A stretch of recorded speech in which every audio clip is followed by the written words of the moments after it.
안녕하세요. 코인우먼입니다. 오늘은 2023년 6월 18일 일요일입니다. 구독과 좋아요, 알림 설정 정중히 부탁드리며 오늘 영상 시작하겠습니다. 리플 CEO 브래디 갈링하우스가 힘먼 이메일 관련해서 공식 비디오를 공개했다는 소식입니다. 힘먼 이메일이 가지고 있는 의미에 대해서 좀 더 정확하게 대중과 소통하기 위한 목적이 아닐까라는 생각을 해보는데요.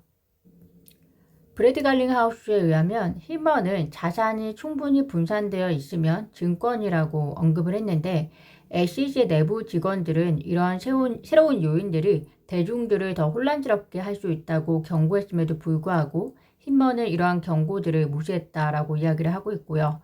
이것이 가지고 있는 의미는 의회만이 할 수 있는 새로운 법을 힘먼이 만들려고 했다는 것이고 그가 공무원으로 있는 동안 힘먼은 이 연설과 관련해서 동맹의 일부였던 그의 로펌으로부터 수백만 달러의 돈을 받았다는 사실을 언급을 했습니다. 즉 윤리적 문제와 그리고 이해상충의 문제가 있다라는 말로 시작을 하고 있는 것 같고요.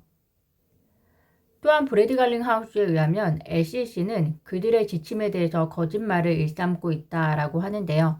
그는 당시 SEC 의장이었던 제이 클레이튼과 그리고 빌 힐먼을 만났다고 하면서 리플은 SEC의 모든 질문에 답했었고 그럼에도 SEC는 XRP가 증권이라고 이야기한 적이 없었다고 언급을 했습니다. 브래드 갈링하우스에 의하면 리플은 SEC가 리플이 제공한 정보를 사용할 줄 몰랐기 때문에 완전히 투명했었다라고 덧붙였는데요.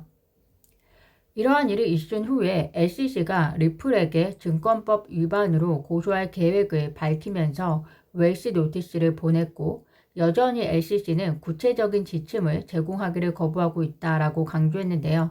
어떻게 보면 최대한 협력하고 뒤통수를 맞은 격입니다. 브래디 갈링하우스는 최근 웰시 노티스와 소송으로 타격을 받은 사람들에게 이것은 너무 친숙하게 들릴 것이다 라고 이야기를 하고 있는데요. 최근에 코인베이스 그리고 팍소스 등도 명확한 지침 없이 웰시 노티스를 전달받은 리플과 같은 상황을 두고 이야기하는 것으로 보입니다.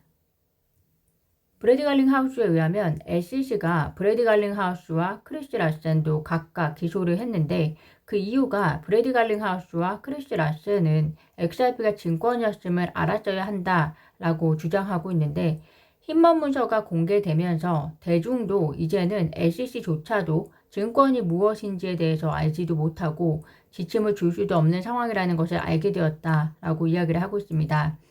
즉 SEC라는 규제 기관도 모르는 것을 어떻게 개인이 무엇이 증권이고 아닌지를 판별할 것이며 그것을 판별하지 못했다고 기소를 한다는 것인지 말이 안 되는 행위라고 비판하는 것으로 보여지고요. 또한 브래드 갈링하우스는 SEC는 미국의 암호화폐 혁신을 주기려 하고 있고 현 SEC 의장은 규제의 명확성 부족을 오히려 무기화하고 있다라고 이야기를 하면서 이것이 그들의 입장에서는 정치를 사람보다 우선시하는 정의다라고 이야기를 합니다. 마지막으로 브래드 갈링하우스는 함께 싸워와준 XRP 커뮤니티들에게 감사 인사를 하면서 리플 소송은 마무리되고 있지만 바이낸스와 코인베이스와 같은 많은 다른 사람들에게는 그들의 사건은 이제 막 시작되고 있다라고 지적을 했습니다. 리플 소송이 얼마 안 남았음을 다시 한번 강조했는데요. 전 SEC 이사 마크 파겔 역시 리플 소송은 수일 내에 약식 판결이 진행될 것으로 추측한다고 이야기를 해서 화제가 되고 있습니다. 사건의 복잡성 이외에는 판결이 지연될 근거가 전혀 없다고 생각한다고 이야기를 하고 있고요. 다만 파기 전 SEC 이사에 따르면 판사가 힘먼 문서나 2차 시장 거래 문제를 다루지 않을 가능성이 있다라고 이야기를 하면서 그렇지만 힘먼 이메일은 개별 피고인 그러니까 브래드 갈링하우스나 크리스 라센의 책임에 대한 판결과 관련해서는 참조할 수 있다라고 이야기를 하고 있습니다. 빌 모건 변호사 역시 리플과 SEC가 다투는 문제의 일부는 토레스 판사가 판결을 내리지 않고 재판에 회부할 수 있는데 다만 그의 걱정은 XRP의 2차 시장에 대한 판결을 내리지 않게 되면 앞으로 XRP가 증권인지 여부에 대한 내용은 1년 동안의 불확실한 상태가 된다는 이야기를 합니다. 빌모건 변호사에 의하면 본인은 그런 일은 일어나지 않을 것이라고 생각한다고 하지만 모든 가정이라는 것이 100%는 없듯이 그런 불확실성 때문에 이야기하는 것으로 보이고요. 어쨌든 현재 변호사들의 의견은 결론적으로 리플과 SEC 소송이 복잡하기는 하지만 모든 내용들이 전달이 되었기 때문에 토레스 판사의 약식 판결이 나올 날이 얼마 남지 않았다는 것이고요. 리플이든 SEC든 100% 승리는 없을 테이고 이 중 일부 사안은 재판으로 넘어갈 것이라고 이야기를 하고 있는 것 같습니다. 특히 힘먼 문서의 경우에는 SEC가 브래디 갈링하우스와 그리고 크리스틴 하센에게 개개인으로 건 소송에 있어서는 오히려 브래디 갈링하우스와 크리스틴 하센에게 유리한 판결이 날 가능성이 높아 보인다고 하는 것 같고요. 공정고지 방어의 내용의 경우에는 재판으로 회부될 가능성도 높은 것으로 보는 것 같습니다. 다만 2차 시장에서의 판매에 대해서는 재판으로 회부될지 혹은 약식 판결에 의해 토레스 판사가 판결을 내릴지에 대해서는 아직은 이렇다 통일된 의견은 없는 것 같습니다.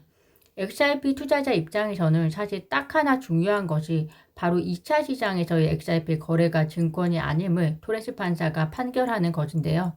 만약 유리한 판결이 나오면 가격은 우리가 예상할 수는 없지만 굉장한 영향력을 발휘하게 될 것이고 재판으로 회부되게 된다면 그때는 또 우리의 기다림이 시작이 될 터인데 그때 투자자분들은 또 갈림길에 있게 되실 것 같습니다.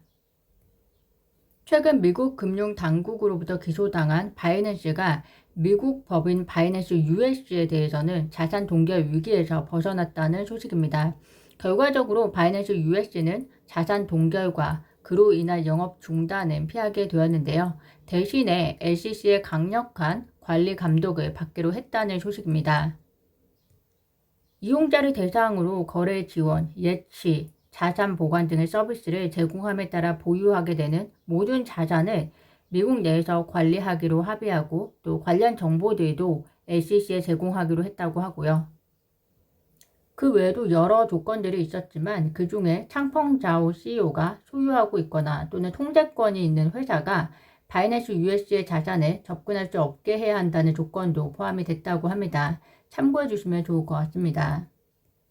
바이낸스에 대한 그 SEC의 기소는 사실 어떻게 흘러갈지 예측을 할 수가 없는 것이 코인베이스의 문제처럼 SEC가 주장하는 미등록 증권 문제뿐만이 아니라 바이낸스가 여러 운영 과정 중에서 부조리한 면들도 있었다고 기소를 한 상태라서 진행 상황은 지켜보셔야 할 것 같습니다. 제가 오늘 준비한 내용은 여기까지입니다. 오늘도 영상 시청 진심으로 감사드리고요. 구독과 좋아요, 알림 설정은 코인 우먼에게 큰 힘이 됩니다. 감사합니다.